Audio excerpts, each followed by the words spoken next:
and welcome to another edition of King Crush Thursdays, the series where we highlight and uplift Black men, because frankly, not too many people are doing it. My name is Val Gay, and I am super excited about the brother that we have here today. He is a music historian, a pianist, a composer, professor emeritus of music at the University of Pennsylvania, and probably most importantly, our grandfather. And so I'm super excited that he's here. Please meet Guthrie Ramsey. Hi, Guy. How are you? I'm doing well, thank you. How are you? I'm fine, thank you, sir. And so it's so great, Guy, to talk to you. And so glad that you are part of this repository, which is just 6 questions on our way to 100 different Black men answering these 6 questions, with the goal of hopefully one day having a young king who may or may not have a positive Black male role model in his life to see this, come to this repository, see these questions and all these different answers, and hopefully find guidance through these answers, through your answers. And then for the rest of us who are neither male or even Black, for us to get a glimpse into this enigmatic, love that word, group of people who are often portrayed in a very myopic way.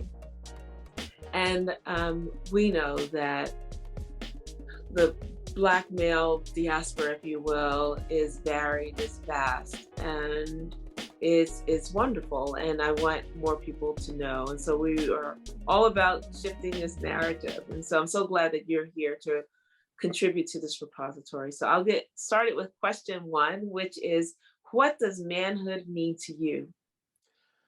I think, first of all, thank you for having me in this in the series in the cloud of witnesses that are going to be telling you all about our lives and our perspectives. I'm happy to have mine included.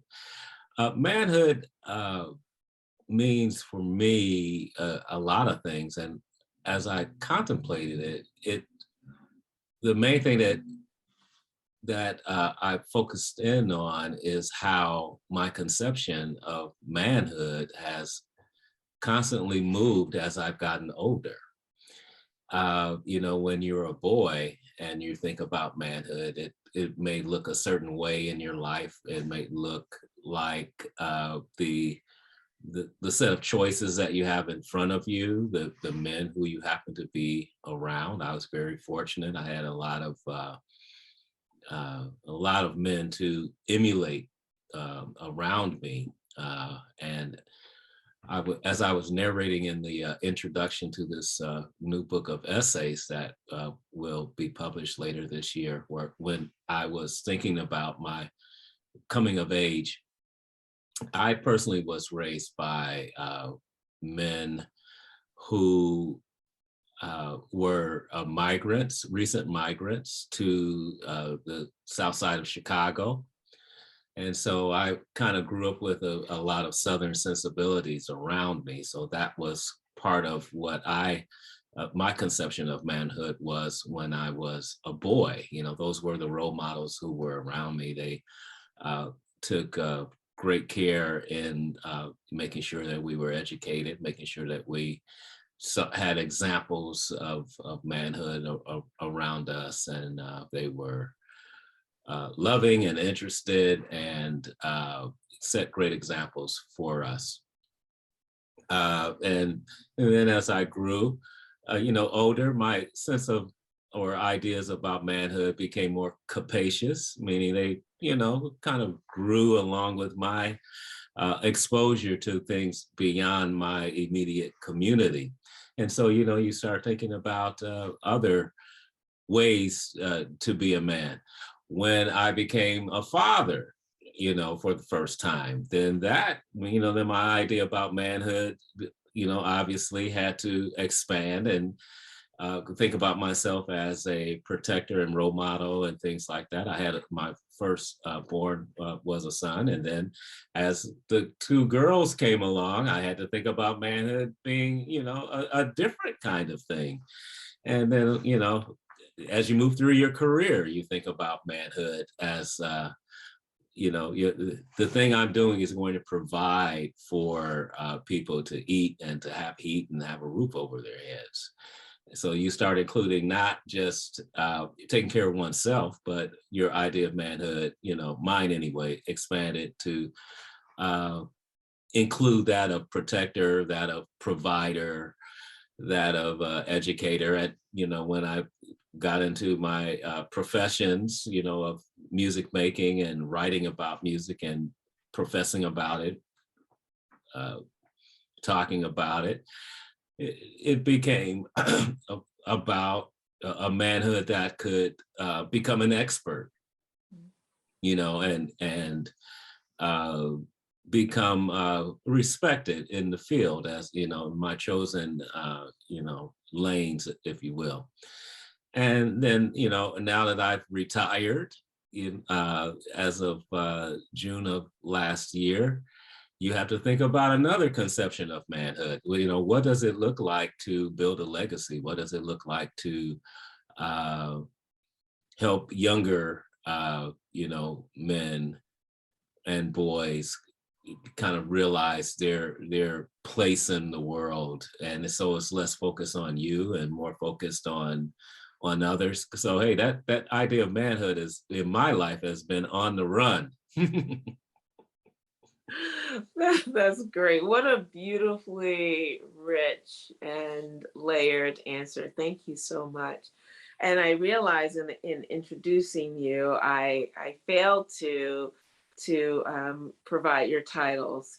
So please forgive me, Dr. Guthrie Ramsey. Oh, hey, I thought we were just hanging out. No problem. We are still hanging out, but when people call me doctor, I think some work is coming.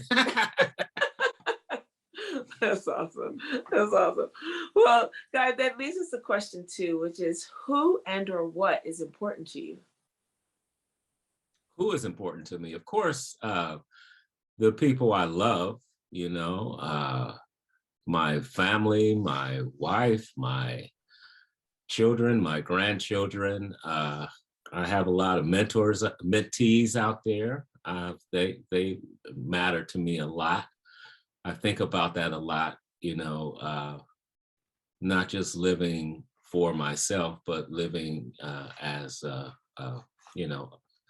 trying to be a pillar to people, and, and to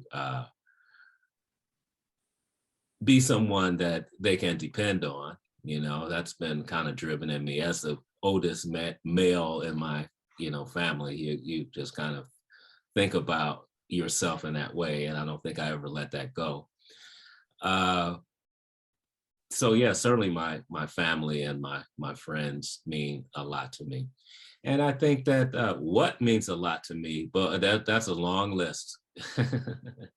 And again, like my conceptions of manhood, that list has grown and shrank and shifted. The things that you think about and care about when you're in your 20s becomes you hopefully start thinking about things differently, and can add in and take things away from that list of what's important. In a man's life, there's a moment where virility and physical strength become very, very important, and the thing about it is, if you stay around long enough, you have to reorder those principles. I need to pay someone to shovel the snow. I need to think about, my back if there are things to be moved from this location to that location. You have to become smarter. So what was important to me when I was 25 and 30, it's no longer important to me at the age I am now. So even that list has shifted and changed. Got it. Got it. That makes so much sense. Got it. Thank you. So, how do you want us to see you? Well, I've certainly been thinking a lot about that lately, particularly as you go through your life cycle, you go through these changes, and you go through these these benchmarks and things like that. Certainly retirement is one of them. Retiring from teaching, I should say, because I'm still doing everything else that I have been doing in terms of being a creator and things like that, filmmaking and videos and albums and books and things like that, all that stuff. So that has kind of remained constant. But I just see my life as being able to absorb change, and I don't know whether I'm answering your question. What precisely was it again? The question was, how do you want us to see you? Oh, I do want people to see me as someone who was able to change. I do want people to see me as a creator, certainly. With all honesty, I want people to learn from the books I write. I want people to be motivated by them, to learn more about the history of African-American music, my primary focus. I would love to be seen. I'm a musician, so I know the role that music has played in my life. I know that when I come to face to face with what I perceive of as a great work of art, whether it's visual art or musical art or literary art. I know how I've been changed by my interaction with various forms of art or a piece of music or a song or a sculpture or whatever. In my heart of hearts, I want the things I make to do that for other people in the same impact that the work of other people have had on me. I have to say, I think that's my deepest desire, to have that kind of impact, because I know that the things that people have created have actually changed me in a deep, fundamental way, and I would love to participate in that in someone else's life. Again, that's how beautiful. It's very rich, really beautiful. Thank you. So, Dr. Guy, what is your epic dream? Okay.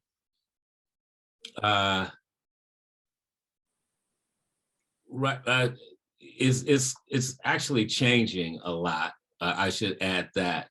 And that particular question is something that there's so many. First of all, let me just tick some off. I wanted to, some I'm living, some I'm not. Okay. I wanted to make music with my children, and I have been very fortunate that I have a daughter who sings, and we make records together, we perform together. I wanted to make music with my grandchildren. That was a dream of mine, to just be able to pass my passions along to them. And I've been, fortunate enough to play with my grandchildren. I have the two youngest ones now. I got a 1.5-year-old grandson who, if he hears me playing, he believes that his place is to be on my lap. So wherever he is, that's where he wants to be stationed, if I'm playing, and he believes that he can participate in that. So to see that come down the generations, from my grandfather purchasing a piano during the Depression in Chicago, when they had no other, they would even have furniture, but they had a piano, and to see how that has been passed on, it's just like literally a dream of mine to have that happen. So that has happened. And I think that the dream, that's a dream realized, the dream deferred, or the dream that has not yet been, I feel, realized in my life, is to be in a position where I am clear that my art has made a difference, that my work, my intellectual work has made the biggest impact that it can have. And whatever that looks like, for some people that may look like your validation or your sense of value will come from how much money it makes. You know, that certainly, I guess that's one measure of value. But I would say that if I could just know in some way, other than where the music is on a chart or what the radio play is, you're a musician, so you understand the measures against which we hold ourselves a lot. But my dream is to be able to understand that impact, if it has an impact, to be able to actually know that it did and not wonder. I get that. Wow, that's really powerful. Excellent. Thank you. Thank you for sharing those dreams. And so, Yeah. question 5 is Dr. Guthrie Ramsey. Who are you? Who am I? Okay. The first thing, I've been thinking about how I'm going to list myself on my Instagram. You know how people have those little quippy things that they put on, that kind of sums them up. And now that I don't have to be so professional, because I've always been aware that I'm representing something. If you're a professor and all of that, you don't want to embarrass anybody. I just played it down, straight down the lane.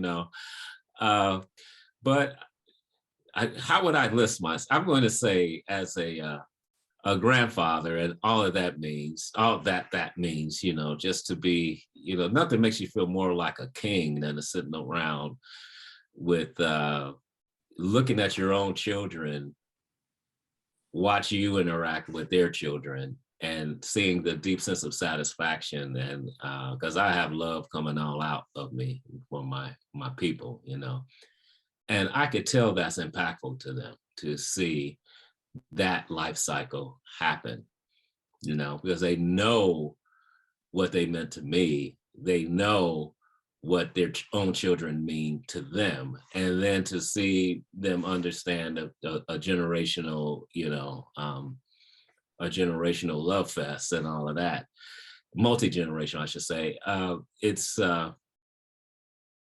grandfather. Yes, that's what grandfatherhood means to me. It means the just capacious, expanding love, and to be able to experience that, the expansion of it,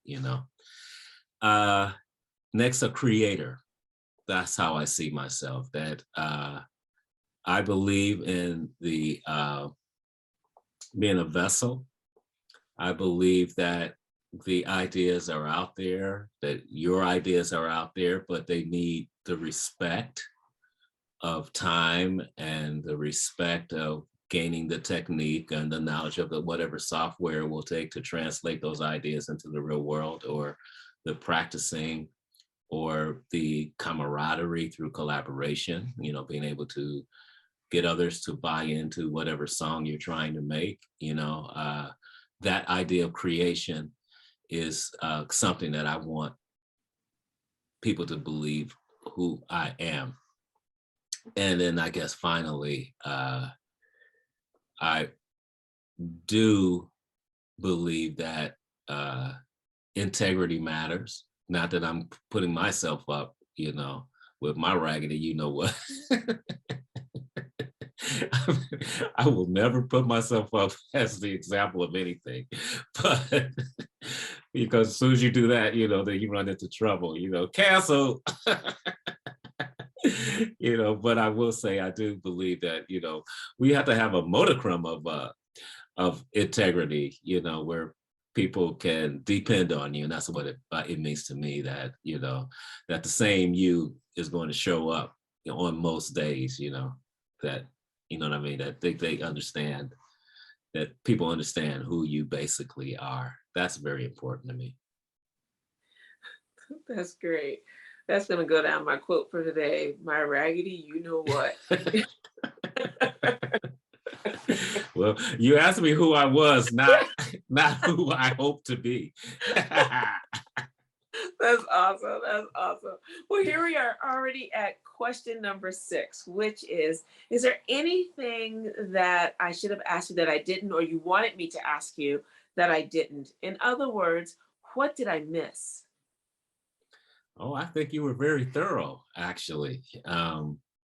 I think you hit it from all the angles. I can't think of anything else I would like to share other than just the honor of being here. I have such respect for what you have achieved in the art world, and you continue to not only for your own art, but just making pathways for others through your curating and administration. It's just really amazing, and it's so I respect it a lot, and I'm hoping that we can collaborate in the future. Okay, we got witnesses, so it's going to happen. Yay! I'm so happy to hear that. Yay! Because that was my secret wish too. I just have to say, I'm so grateful for you. I'm so grateful for your presence. Years ago when I became aware of your presence, particularly at Penn, and the singularity, if you will, of that, it doesn't go unnoticed, and so I'm so grateful again for your presence, the idea of you as well as you, if you will, and so yeah, and congratulations on your retirement, which is really fantastic and a little sad for the rest of us at the same time. Although I love to hear you saying you're doing all these other things, you still are continuing to do that. The retirement from the university is one thing, but not from the work, your work. And that's really empowering. And I'm saying it in front of our friends who are watching, the witnesses, that we will collaborate. I'm super excited about that. Yay. So with that, I just want to honor you, my king, and I just pray that you will continue to grow deeper in being all that you are, that your epic dreams come true multiple times over and over and over again, particularly the one that is around your children and your grandchildren. How beautiful. As a daughter of an amazing Black man, I know what it feels like to have love showered on me, and then to watch that love be showered onto my child. And it's so incredible. And I'm just so glad to hear someone else articulate that, because it's a beautiful thing that's sometimes hard to articulate. And so I'm really grateful for that. So thank you so much. And I'm so glad you said, yes, this was really wonderful. So I really appreciate you. And thank you so much for joining us today. And thank you for being here. I hope that you were as enlivened and enriched as I was listening to Dr. Guy. And if there's a Black man in your life that you want to see honored in this forum, please click the link below or up in my bio and fill out the nomination form, and I will take it from there. I often say that we want to get to 100. We're getting on our way to 100 positive and successful Black men. I always say success does not equal what someone does for a living. They may, like Dr. Guy, be a member of the American Academy of Recording Sciences. I think that's what it is. Or it's the American Academy of Arts and Sciences. Thank you, the American Academy of Arts and Sciences. I knew I was not going to do it right. I want to get in that other one though. Yes. So there you go. Maybe it'll be our project. I'm just saying. But they don't have to be a professor. They don't have to be a creative. We are looking for men who are making a positive impact in their communities. The content of their character is making a positive impact on their community, be it their nuclear family or the community writ large and everything in between. Those are the brothers that we want to contribute to this narrative in addition to our superstars.